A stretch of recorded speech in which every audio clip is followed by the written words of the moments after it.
Hello, and welcome to Around the Political World with John Rothman. I am your host, John Rothman. If you're a fan of the show, make sure to hit the follow button on the top right of Apple Podcasts, Spotify, or wherever you are listening at the very moment.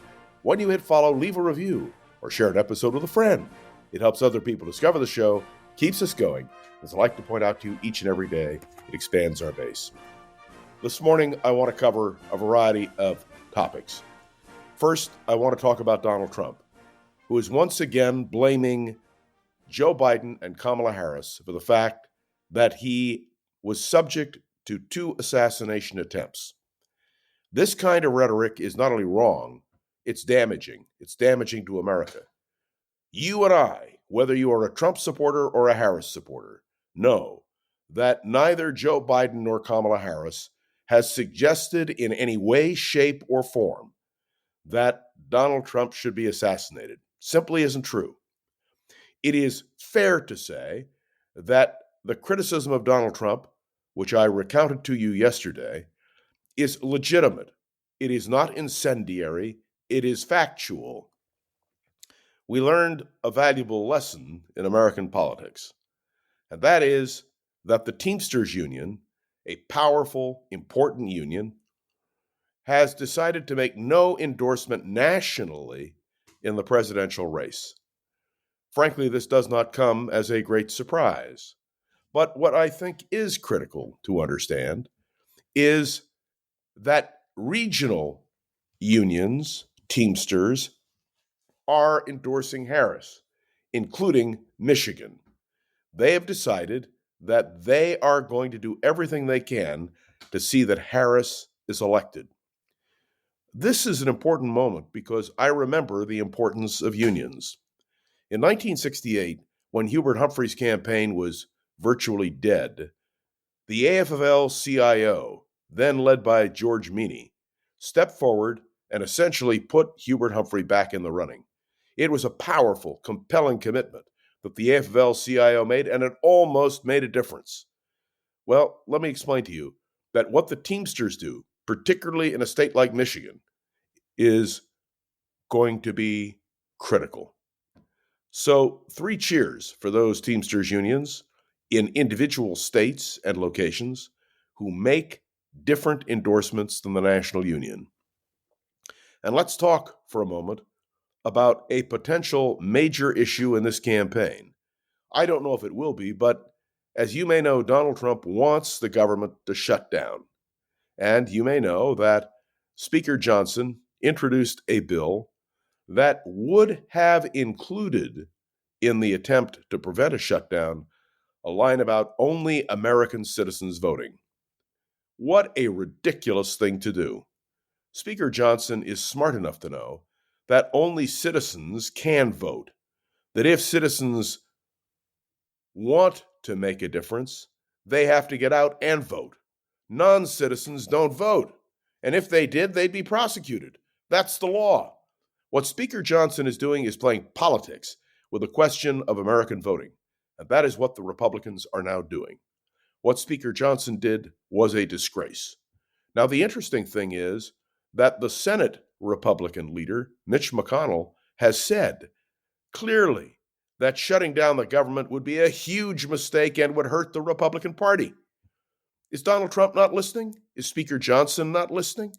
So now we have a few weeks for the Republicans to cobble together a way in which this situation of raising the debt ceiling can be resolved. I don't know what they're going to do. I can tell you that Speaker Johnson is fighting because he needs to survive, and he just failed with his own party on a major issue. But can you imagine people being so self-centered, so concerned about winning an election, that they are willing to attack the very principles of American democracy? There is something seriously wrong with the Republican Party. By the way, do I say that every day? Yesterday, I appeared on a program where the discussion about a woman who died because she could not get treatment following a failed abortion by a pill in a routine procedure. The Republican Party needs to understand that if they don't change their position on the right of a woman to choose, and indeed of doctors to treat women who have had an abortion or who have had a miscarriage, the Republican Party is going to alienate women in America. You can't win an election without women in America. What is the Republican Party thinking? Well, clearly, the answer is they're not.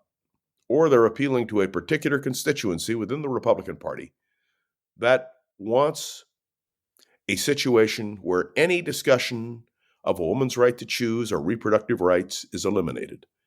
Except in this case, it had nothing to do with reproductive rights. It had nothing to do with an abortion.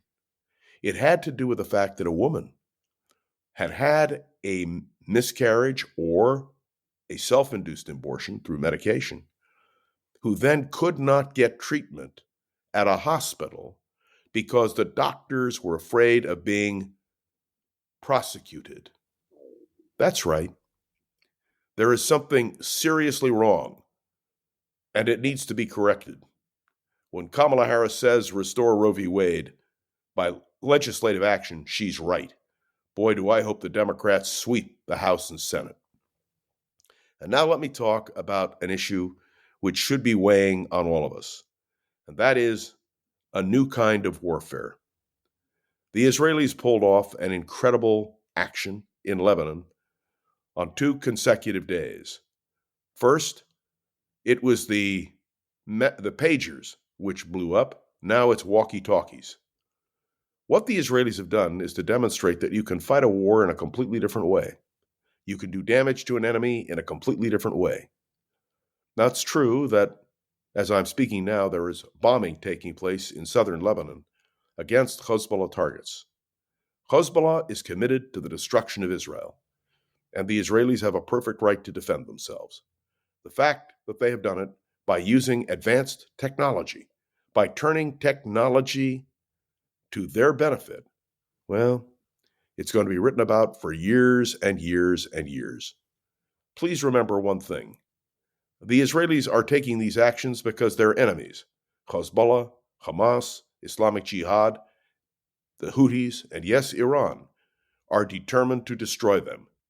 This is not a matter of simple warfare, win or lose. For the Israelis, it is a matter of survival. Thanks for tuning into another episode of Around the Political World with John Rothman. Make sure to follow along and let me know your thoughts on the show by leaving a review on Apple Podcasts, Spotify, or wherever you are listening at this very moment. And of course, share an episode with a friend or colleague so that we can continue to grow. I want to say a special word of thanks to all of you who are commenting so vigorously on my commentaries, and especially Tim, who asked me a question which, Tim, I'm going to answer this way. Richard Nixon once said to me that when a candidate for the nomination who is a Democrat wants to win, they run to the left. When a Republican wants to win the nomination, they run to the right. When either one wants to win the election, the question is who gets to the center first. That's the quote, Tim. Hope you appreciate it.